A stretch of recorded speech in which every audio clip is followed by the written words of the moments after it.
पंडित धीरेन्द्र शास्त्री ने बांदा में पत्रकारों से बात करते हुए हिंदुओं को कम से कम 4 बच्चे पैदा करने का मंत्र दे गए। जहां सरकार बच्चे 2 ही अच्छे का नारा बुलंद कर रही है, वहीं दूसरे धर्मों के लोग 7-7 बच्चे पैदा करके अपनी जनसंख्या बढ़ाने में जुटे हैं। हिंदू समाज को कम से कम 4 बच्चे पैदा करने और हिंदुओं की जनसंख्या बढ़ाने का आह्वान किया। कहा कि जब तक हिंदू समाज के बच्चों को वेद का ज्ञान नहीं पढ़ाया जाएगा, तब तक हिंदुओं के बच्चे नावेद और जावेद बनते रहेंगे। उन्होंने एक सवाल के जवाब में कहा कि जिसे हिंदू या हिंदुत्व से परहेज हो, वो उनकी कथा या किसी भी धार्मिक आयोजन में शामिल न हो। धीरेन्द्र शास्त्री ने सभी नेताओं और अफसरों के बच्चों को सरकारी स्कूल में पढ़ाने की अनिवार्यता लागू करने की बात कही। कहा कि जिस दिन मंत्री, विधायक और सरकारी अधिकारियों के बच्चे सरकारी स्कूलों में पढ़ने लगेंगे, वहां की शिक्षा व्यवस्था सुधर जाएगी और देश की व्यवस्थाओं में अपने आप सुधार आने लगेगा।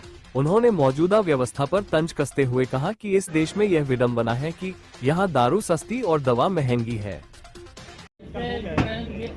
अरे भाई, सीधी सी बात हमने अपने हिंदुओं को समझाया, मुसलमानों को समझाया ही नहीं। अरे सीधी सी, पता नहीं तुम लोग खुजली क्या क्या करते हो। हमने सीधा बताया, सनातनीय संस्कृति में हम गुरुकुलम की स्थापना धाम पे कर रहे हैं। गुरुकुलम की स्थापना कर रहे हैं बहुत छोटे से 4-6 कमरों से।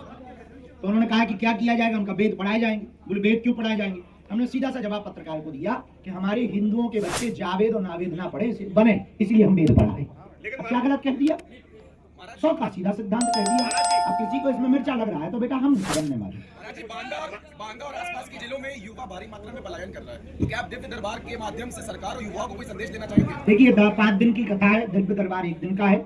सरकार को संदेशा यही है कि देश में हिंदू मुसलमान ना करके, देश में जातिवादी न फैलाकर, देश के नेता चाहे पक्ष के हों या विपक्ष के हों, वो देश के बारे में भी सोचें, युवाओं के रोजगार के बारे में भी सोचें। इस देश में बहुत हो गया, पुरानी वही घिसी पिटी बातें। अब एक काम होना चाहिए, पक्ष और विपक्ष दोनों मिलकर इस देश की बेरोजगारी बंद करवावें। ये सबसे बड़ा देश का मुद्दा है। लेकिन विचित्र बात यह है, इस देश में दारू सस्ती है, दवा महंगी है। इस देश में शिक्षा इतनी कठिन है, हम तो कहेंगे सरकारी टीचर में, स्कूलों में क्या हालत है। नेताओं के बच्चे जब पढ़ेंगे तब इन्हें पता लगेगा। और हम एक बात कहना चाहेंगे, हर नेता को सरकारी स्कूल में बच्चों को पढ़ाना अनिवार्य कर देना चाहिए और हर टीचर के बच्चे उसी स्कूल में पढ़ें जिस स्कूल में वो टीचर हो। शिक्षा में भी सुधार होगा और उनके बच्चों में भी सुधार होगा। उनके बच्चे तो पढ़ते भैया हॉस्टल में, अपने बारे जा रहे और अपनी खिचड़ी खा के खिचड़ी वाले बन पा रहे और उनके बारे से चाउमीन, पिज्जा, बर्गर वाले बनते।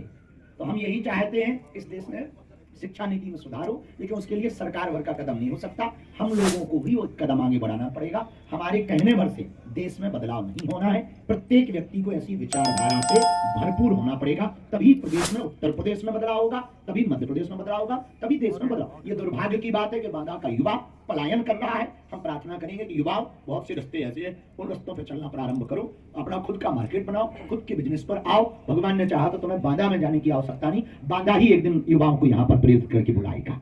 कल तो होना बहुत कठिन है। प्रैक्टिकल काम किया जाए, राज्य बने या ना बने, हर जिले में बागेश्वर धाम जैसा अस्पताल खोला जाए। महाराज, हिंदू राष्ट्र की मांग की जा रही है। अगर हिंदू राष्ट्र बनता है तो क्या संविधान यही लागू रहेगा या धीरेन्द्र शास्त्री दोबारा कोई नया संविधान? कोई नया संविधान, हम संविधान विरोधी नहीं, हमारे पूर्वजों ने संविधान स्वीकार किया है, यही संविधान रहेगा। संविधान में 1% भी परिवर्तन नहीं होगा। संविधान में संशोधन होता रहा, 136 बार से ज्यादा संशोधन हो चुका।